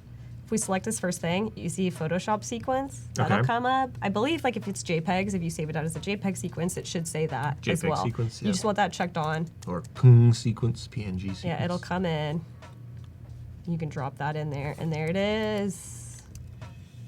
So if I trim this to here, you're getting that same deal.